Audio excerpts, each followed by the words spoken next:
Well, 4 continents, 14 countries and 17 incredible Grand Prix later, we've arrived here at the Ricardo Tormo circuit in Valencia for the final Grand Prix of the 2017 MotoGP World Championship. One Premier Class world title still to be decided, but only one man will be crowned by the end of this weekend. Hello and good afternoon to you from myself, Amy Dargan, and standing alongside me, Matt. But it's been an incredible season, Matt. I can't believe it's coming to an end. We've got two, well, they couldn't be any more worthy title contenders. I'm not really sure if I'm happy or sad that this is coming to a close. Yeah, I mean, it's been, Amy, as you say, another absolutely unforgettable season this year. I think it's fitting that we do get a final round showdown between the two best men of this 2017 World Championship, Marc Marquez and Andrea Dovizioso. Have slugged it out throughout this season. They have been by far the best riders, the fastest riders, the most consistent riders. So it's great that we're going to see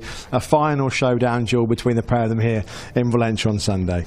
Well, I'll tell you, I'll run you through who's coming up in the press conference shortly. So today we have our two title contenders, Marc Marquez, Andrea Dovizioso. Valentino Rossi will also be joining the press conference today, as will Dani Pedrosa, Johann Zarco and Jorge Lorenzo. We also have not one but two guests joining us today. Shortly we should be joined by Davide Tardozzi, Ducati's team manager, and then a little bit later on we should also be getting our Honda side of things from Livio Supo, Repsol Honda's team principal. But Matt, firstly, to kick things off, we've just mentioned there our two title contenders. Obviously they are the main talking point this weekend, but obviously going back in history gone by, this is a very rare occasion. There's only been three previous times when there has been a points deficit overturned in a final race showdown.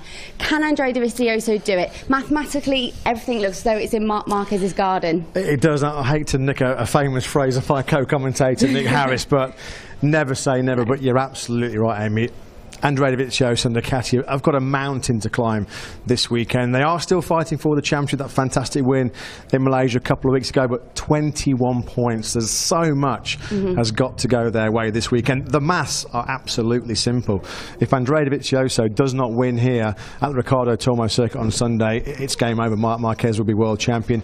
If Dovizioso does win for the 7th time here this weekend, and you wouldn't put it past him, it's been a great year for Ducati and Andrea, then he's going to have to rely on Marc Marquez finishing outside the top 10, lower than 11th place. So it's highly unlikely, you have to say, but you can never say never. It's going to be fascinating, intriguing, but it's a massive, massive task for Andrea to overturn such a big points deficit. 21 points. Nobody has ever done that before in MotoGP history. So if he's going to have to do it, he's going to have to create history and break some records this weekend. Well, if we go back over the pair of their results, obviously they've both got 6 Grand Prix wins apiece, but Marc Marquez has 3 DNFs, which is why we keep saying never say never. 2006, that famous race with Valentino Rossi and Nicky Hayden. Anything can happen out there. And everybody came here. I remember being here, 11 years ago now. I mean, Valentino Rossi and Nicky Hayden fighting out for the World Championship. Everybody would have put their mortgage, their life savings on Valentino Rossi winning the championship that year. We all know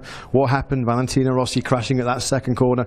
Nicky Hayden, those fantastic, unforgettable, emotional scenes for Nicky when he was crowned the World Champion. The fulfillment of a lifelong ambition for him. So yeah, it can be done, but 21 points is a big ask. You know, Andrea's got to win the race. Marc Marquez, we know, loves Valencia. Andrea Dovizioso has got a pretty, he won't thank me for reminding him this, a pretty dreadful record here. He's only scored 1 podium finish in his MotoGP career. He's raced here 4 times previously for Ducati, and has only finished inside the top 6 once. Marc's been in this kind of pressure cooker situation before. He came to Valencia in 2010 and won the 125cc World Championship at the last race. He did it, of course, here in 2013. Rode to a pretty steady 4th place when he was fighting for the title with Jorge Lorenzo. So Marc's been in this situation before, and he will know he's got that buffer, that comfort zone. But we do know the way Marc rides, he will always give you a chance. So yeah, it is not over until we see the checkered flag on Sunday. Going back to what we were just talking about a moment ago, they both have 6 Grand Prix victories each. Marc has more podiums, but just from the entertainment value, I mean, both of them, the duels between the pair of them, they've just given us so much this year. Is either one of them more of a worthy title? You know, it has been amazing. I mean, you look back to Austria, certainly the Red Bull Ring, that unbelievable last corner that they had between the two, and that was repeated, of course, not too long ago in those pouring rain conditions at the Twin Ring Motegi in Japan. The interesting thing about both was that in a last lap showdown, Marc was beaten up. You know, he made mistakes that cost him the victory. I mean, normally Marc is so mentally bulletproof in those kind of situations. Andrea Dovizioso has got the better of him a couple of times this year, and that will be certainly playing on Andrea's mind, on Marc's mind. But of course, if it comes down to another last lap showdown between the two of them, it'll be immaterial, because you know, Andrea will need to win and hope that Marc doesn't finish the race. But as we said at the start of the show, Amy, they've been head and shoulders the best two riders, the fastest and the most consistent. You cannot meet two more different guys, can you? I mean, Andrea Dovizioso, Ducati quite rightfully call him the professor because he's the thinking man's rider. He's very methodical. He's got a very analytical approach. Although he tried to go against that this year. Yeah, he said that he was working more on his mentality. He's let a little bit more improvisation come into his riding. He's not tried to overthink it as much. And then you've got the complete flip side of the coin with Marc Marquez, who we know he only knows one way to ride, and that is absolutely on the limit, absolutely on the ragged edge. That's why we love watching Marc throughout his MotoGP career. Both of them will be well-worthy world champions, both thoroughly deserving world champions. It's a shame really that one of them has got to lose, because they're both nice guys. They both bring so much to this sport. They both bring so much to this championship, but unfortunately only one man can win. The other thing that's been really lovely to watch this year, not often we say it because we all love a bit of a doozy, to borrow one of Jack Miller's phrases. We like to see a bit of rivalry there, but it's almost been very much a gentleman's competition. Even last week in Malaysia, you saw Marc Marquez go over to Andrea Dovizioso and give him a handshake. It's been not friendly competition, because I wouldn't say any of our competitions are very particularly friendly, but there's been a real nice atmosphere around the whole thing. Yeah, it's a bit, when you look at sort of past championship battles, there's been a fair amount of animosity has crept in. That comes when you're fighting for the biggest prize in world motorcycling. You know, these guys have worked all their lives to get into the situation they find themselves in on Sunday. You know, Andrea Dovizioso has spent 30 years getting to this point. Marc Marquez has been the MotoGP world champion before, but he wants to carry on creating records and history. You know, he wants to win another MotoGP World Championship.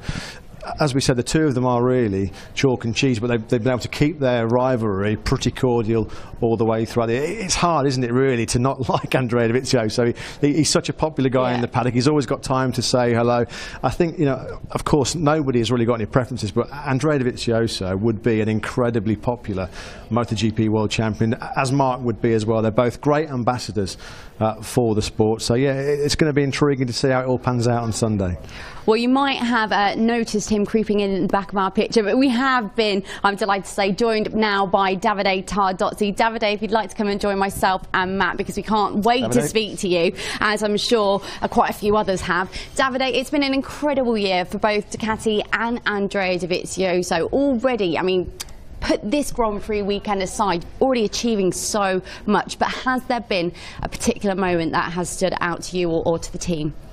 For sure, it's been an incredible team. Nobody of us, Andrea, to think that we can be in Valencia fighting for the championship. Obviously, in our program, we said already in the beginning of the year that we need to win more races than the year before, and being here to fight for the first 3 positions in the championship. But honestly, fighting for the championship in the last race was something that we dream, not we thought. Davide, I think you coined the phrase this year. You called Andrea Dovizioso the professor, which I think is just about the perfect title for him. I mean, what has impressed you most about the way that Andrea has approached this year's World Championship? I guess that what he shows already during the winter, his daily approach to the work, it was changed. Then that's why even in January, when we present the team, I said that Andrea was going to do his best season in MotoGP, because I see him from Sepang last year, and during the winter approaching really in a different way his work, more convinced, because Andrea, he'd been always fast, never convinced about his talent. Now he is. And as he said a few minutes ago with some journalists, now he knows that he can beat Marc Marquez. Before, I don't think so.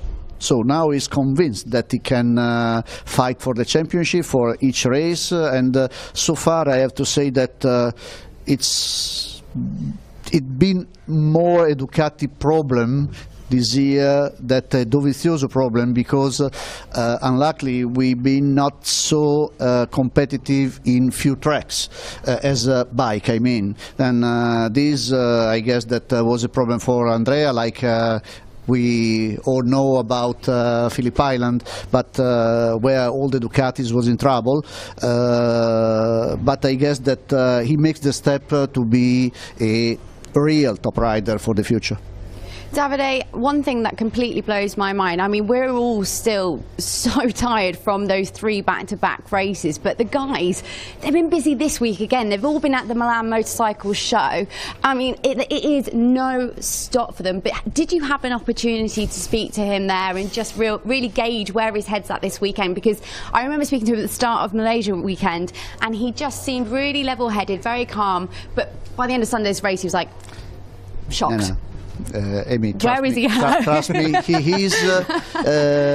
he's not nervous. He's really calm. He's conscious about that it will be very, very difficult, because one thing is to win the race, but the other thing is that Marc has not to be on the top 11, and honestly I don't think that it's gonna happen.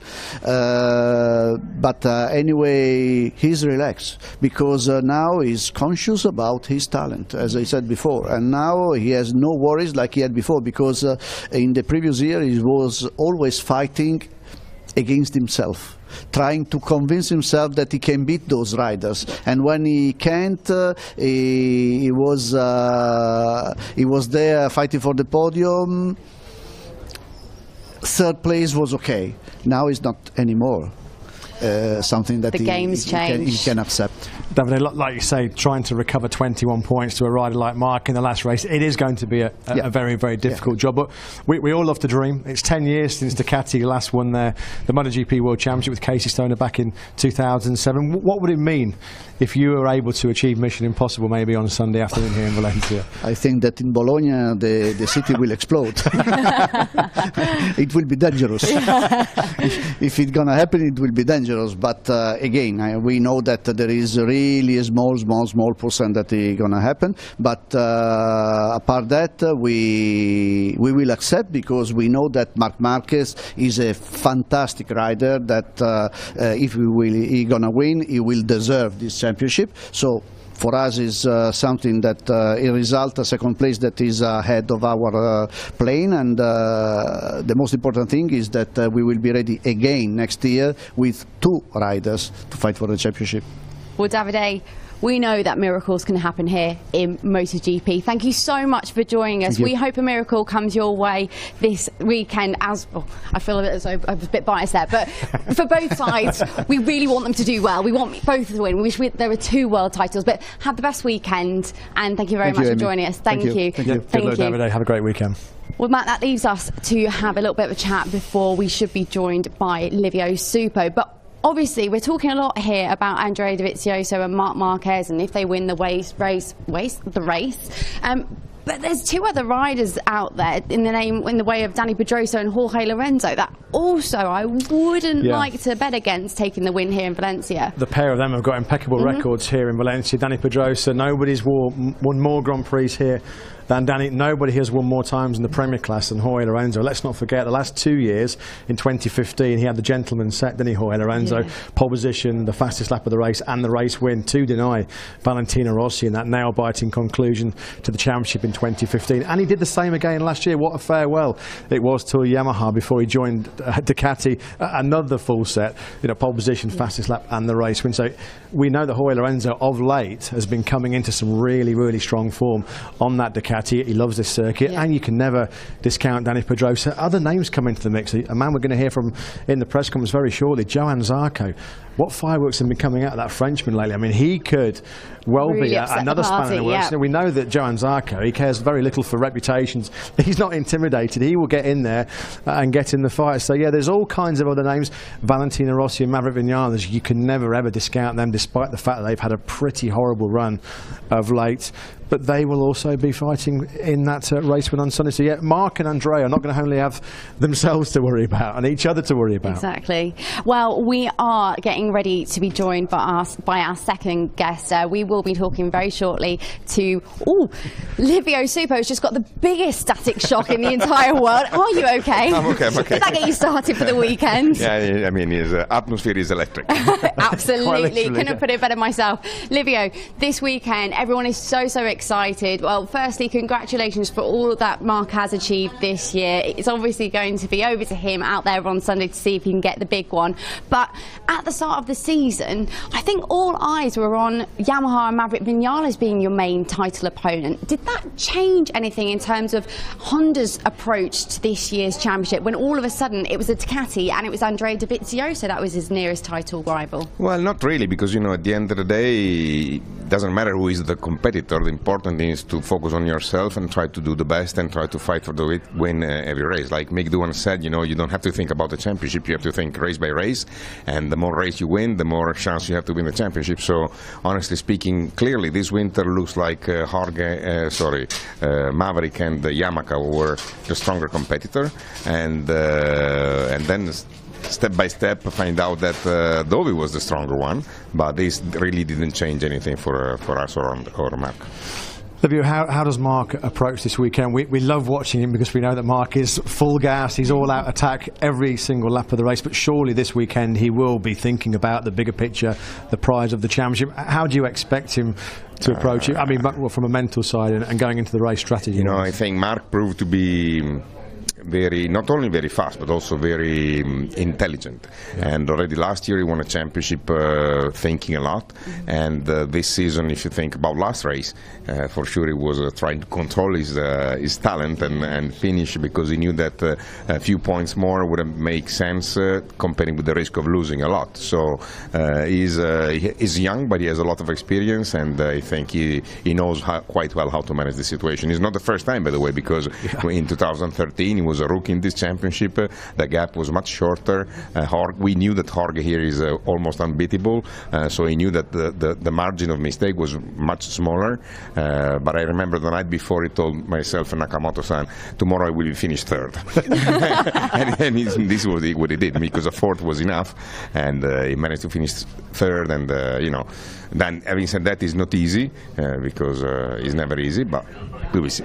Livio, you said it there, he's young, he's really young, he's going to be the youngest rider. If he wins the title this weekend, it will be his 6th world title, his 4th in the Premier class, and he becomes the youngest rider to do so, but he's so mature. I mean, does it still impress you? And I think because I'm of his age, being a bit kind to myself here, 28, but it just really blows my mind at how mature he is off the track and on the track, as we've just discussed there. Yeah, but that's honestly surprised me since the beginning, since we first signed the contract and the first season, how much he was mature, how much he was able to take advantage of the situation. And you know, that season he was able to win the title with, of course, there was the problem of Jorge and Dani, they both get injured. Still, he was able to not get, you know, too much excited and manage the championship in a very mature way. So he is like that since he was even younger. Yeah, and just finally, I mean, we just heard from Davide Tardozzi at Ducati saying that they know how strong Mark's going to be this weekend. What's been your feelings about the threat that Ducati have posed this year, and certainly from Andrea Dovizioso, because he's been a great adversary, a great rival for it. It's all been conducted in the best sportsmanship. They've had a very friendly and cordial rivalry. I mean, Andrea's had an amazing season. You know, we know very well Andrea. Of course, Andrea has been also in the factory on the team, and last year we thought about him when there was the possibility that Dani was leaving. You remember, and you know, Dovi really deserved this season. I think he did a kind of mental click and find out that finally with the same machine he was able to beat Jorge, and then gave him a lot of boost, you know, because in the small classes he won a 125 title, then in 250 he bet him when they were both on a Honda, then Jorge went to the Aprilia, started winning titles and he didn't, and when they moved in MotoGP, Jorge did it in the moment in which Yamaha was very strong and he did win a satellite on the bike, and then, you know, at the end of the day I think this season for him has been a kind of a confirmation of what he knew, but maybe years after year he started losing to believe that he was very, very strong. In reality he is very strong, and I'm really happy to see him so competitive. Well, Livio, thank you so much for sparing us a few minutes.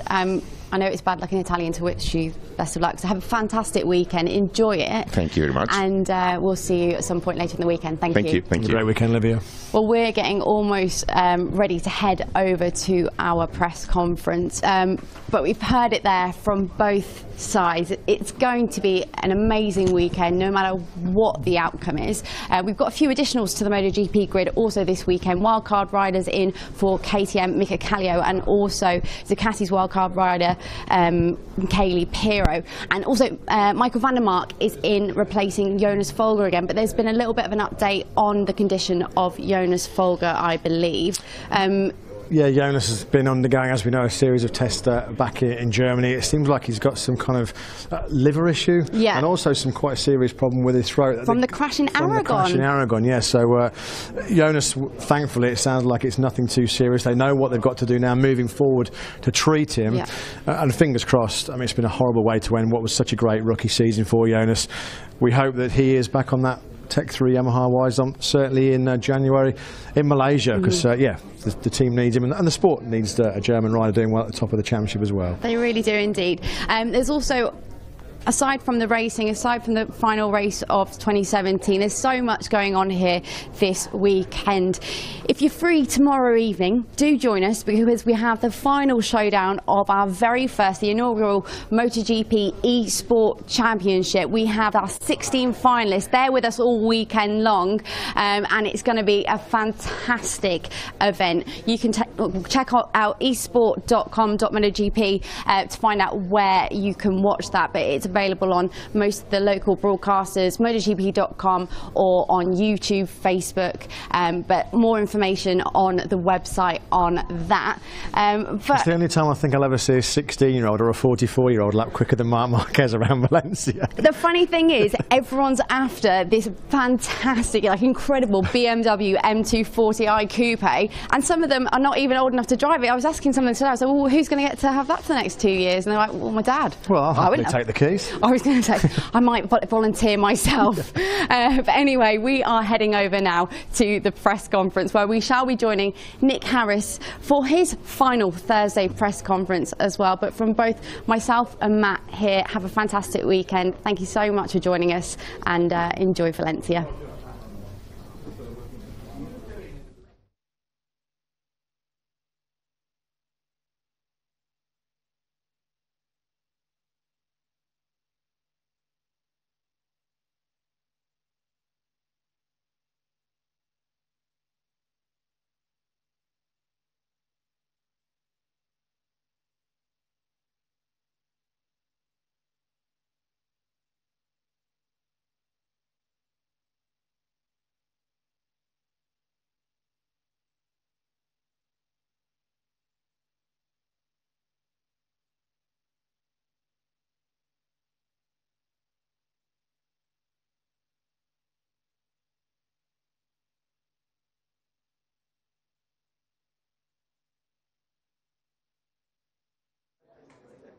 Hi mate, how are you? Good? Yeah.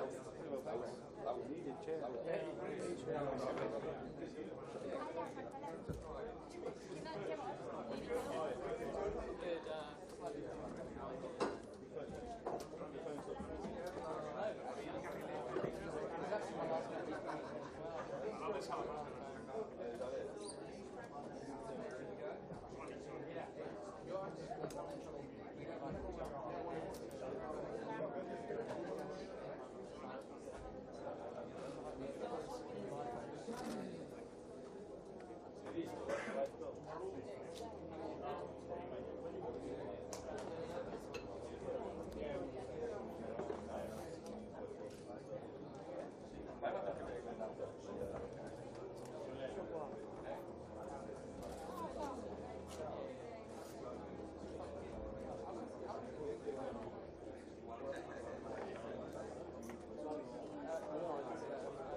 Okay, cool. I was like, has someone set this up? Was it the first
Meglio uno maggio. Come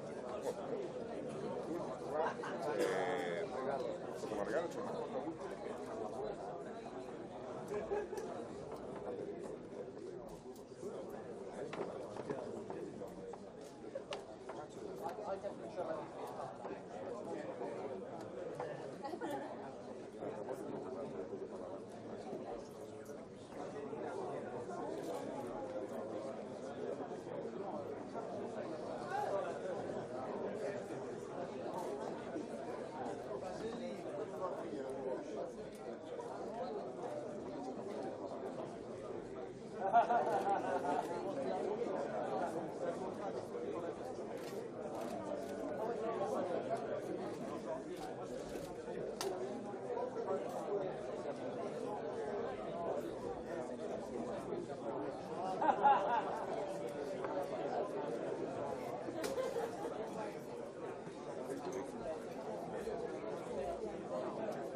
Okay, ladies and gentlemen, warm welcome. It's the final round of the MotoGP World Championship.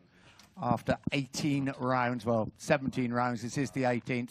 The championship still to be decided. Pronto. Sorry, Nick. Before you start, we have a surprise for you because it's your last Grand Prix, so you have to come with us.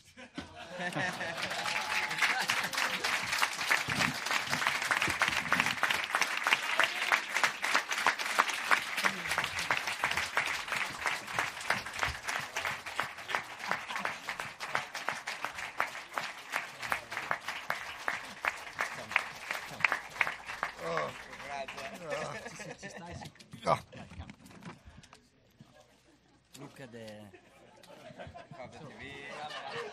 This is what it's like, is it? Pronto. Yeah, allora dai. Ready? Go.